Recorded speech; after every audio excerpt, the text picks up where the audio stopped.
మన దేశంలో ఏ కూరగాయలు కొనడానికో చేపలు కొనడానికో బొమ్మల కోసమో సంతలకు వెళ్తాం.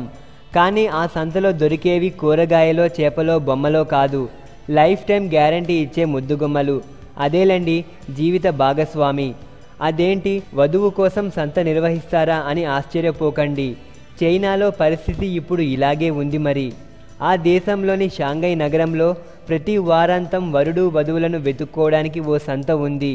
ఇక్కడ పెళ్ళిడుకు వచ్చిన యువతీ యువకుల తల్లిదండ్రులు, నాయనమ్మలు, అమ్మమ్మలు వందలాదిగా వస్తుంటారు.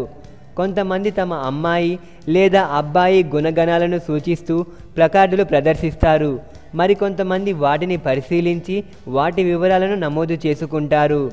నోటీసు బోర్డులు, ఫ్లెక్సీలు లాంటి వాటిపై తమ పిల్లల వివరాలు రాసి పెడతారు. అందులో అబ్బాయి లేదా అమ్మాయి ఫోటోలు, ఉద్యోగ వివరాలు, ఇష్టాలు, ఆస్తిపాస్తులు, జాతకం, ఎత్తు, బరువు ఇలా అన్నీ ఉంటాయి.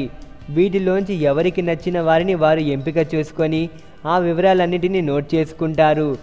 ఇంట్లో వాళ్ళందరికీ ఓకే అయితే తర్వాతి తంతు ముహూర్తాలకు పెడతారన్నమాట.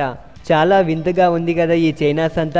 మరో ఇంట్రెస్టింగ్ వీడియోతో మళ్ళీ కలుద్దాం. Thanks for watching. మా వీడియోస్ మీకు నచ్చినట్లయితే మా ఛానల్ను సబ్స్క్రైబ్ చేసుకోండి. సబ్స్క్రైబ్ చేసుకోవడానికి వీడియో కింద ఉన్న రెడ్ కలర్ సబ్స్క్రైబ్ బాక్స్పై క్లిక్ చేస్తే చాలు. Thanks for watching.